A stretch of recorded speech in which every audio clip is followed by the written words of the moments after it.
کہ میں کوئی فیصلہ کرنے سے پہلے اپنے رب سے خیر طلب کروں، جس کو استخارہ کہا جاتا ہے۔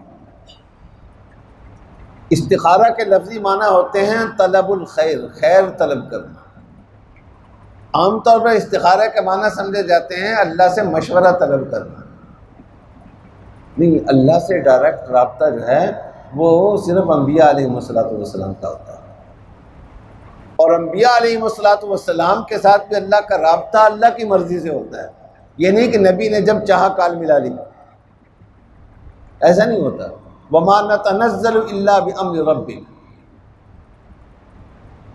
جبریل امین کی زبانی کہلوایا گیا کہ محمد صلی اللہ علیہ وسلم سے کہہ دیجئے کہ ہم وحی لے کر آتے ہیں، اللہ کا پیغام آپ کے پاس لے کر آتے ہیں جب ہمارے رب کا حکم ہوتا ہے، جب ہمارے رب کی مرضی ہوتی ہے۔ اس لیے ایسا بھی ہوا کہ بعض مواقع پر رسول اللہ صلی اللہ علیہ وسلم کو وحی کا انتظار کرنا پڑا۔ ہمارے ہاں استخارے کا مفہوم یہ بنا دیا گیا ہے، خاص طور پر عملیات کرنے والوں کے ذریعے سے، کہ گویا آپ اپنا مسئلہ بتائیں گے اور میں اللہ سے کنیکٹ ہوں گا، اور کنیکٹ ہو کر آپ کو بتاؤں گا کہ یہ آپ کے لیے ٹھیک ہے، یہ آپ کے لیے ٹھیک نہیں ہے۔ جی استخارہ کٹ ہونا چاہیے، مولوی صاحب استخارہ کٹ دو، تو استخارہ کہیں سے نکلوانے کی چیز نہیں ہوتی۔ استخارہ دعا ہے، اللہ کے سامنے عاجزی کا اظہار ہے، اللہ کے سامنے اپنی بے بسی کا اظہار ہے، اللہ کے سامنے اپنی لا علمی کا اظہار ہے کہ اللہ میں کچھ نہیں ہوں، اللہم انی استخیرک بعلمک واستقدرک بقدرتک واسألک من فضلک العظیم فإنک تعلم ولا تقدر ولا اقدر وتعلم ولا اعلم، کہ تیرے بس میں ہے میں بے بس ہوں، تیرے علم میں ہے میں بے علم ہوں، اس لیے جو کام میں کرنے جا رہا ہوں اگر اس میں خیر ہے تو یہ میرے لیے مقدر بھی فرما دے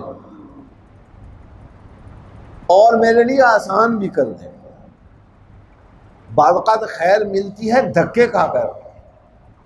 اور بعض اوقات خیر ملتی ہے آسانی کے ساتھ۔ اللہ کو آسانی پسند ہے، آسانی مانگنا اللہ کو پسند ہے۔ مشقت جب انسان پہ آتی ہے اللہ اجر دیتے ہیں، لیکن اللہ اس چیز کو پسند نہیں کرتے کہ بندہ پہلوان بن کر خود مشقت کا طالب ہو۔ اس لیے رسول اللہ صلی اللہ علیہ وسلم کی سنت مبارکہ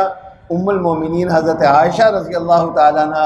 یہ فرماتی ہیں، یہ ذکر کرتی ہیں کہ ما خیر رسول اللہ صلی اللہ علیہ وسلم بین امرین الا اختار ایسرہما، کہ رسول اللہ صلی اللہ علیہ وسلم کو کے سامنے جب بھی دو آپشن ہوتے تھے کہ یہ کام یوں بھی ہو سکتا ہے یوں بھی ہو سکتا ہے، تو آپ یہ ڈھونڈتے تھے، یہ تلاش کرتے تھے کہ سہولت کس کے اندر ہے، آسانی کس کے اندر ہے۔ تو اے اللہ اگر یہ خیر ہے تو اس خیر کو میرے لیے مقدر بھی فرما دیجیے اور میرے لیے آسان بھی فرما دیجیے، اور اگر اس میں میرے لیے خیر نہیں ہے تو اس فیصلے کو مجھ سے دور کر دیجئے اور مجھے اس سے دور کر دیجئے، حالات ایسے بنا دیجئے کہ یہ کام ہو ہی نہیں۔ اچھا یہ تو نہیں ہوا، یہاں رشتہ کرنا تھا یہاں تو نہیں ہوا، پھر کیا ہوگا؟ ساتھ ہی اللہ نے دعا سکھا دی، اللہ کے نبی صلی اللہ علیہ وسلم نے دعا سکھا دی کہ اللہ سے کہو کہ جہاں خیر ہے پھر وہ میرے لیے مقدر کرو۔ اچھا میرا ذہن تو یہاں اٹکا ہوا تھا،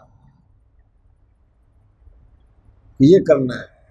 اس رشتے پر اٹکا ہوا تھا، اس کاروبار پر اٹکا ہوا تھا، اس جاب پر اٹکا ہوا تھا، اس سے تو کہہ رہے ہیں کہ ہٹا دیجئے، دوسرے کام پہ لگا دیجئے، لیکن دوسرے کام پہ آپ لگا بھی دیں گے تو میرا ذہن نہیں جلے گا۔ تو ساتھ ہی اللہ کے نبی صلی اللہ علیہ وسلم نے دعا سکھائی کہ ثم ارزنی بھی، جو متبادل آپ میرے لیے اس کا تجویز کریں گے اس پر میرے دل کو مطمئن بھی کر دیجیے۔ اتنی جامع دعا ہے، یہ اللہ کے سامنے مانگنا ہے، عاجزی ہے، اور یہ خود کرنے کا کام ہے۔ عاجزی کے لیے بھی آپ دوسروں سے مولوی صاحب سے کہیں کہ اللہ میں تو مولوی صاحب میں تو اللہ میاں کے سامنے نہیں جھک سکتا،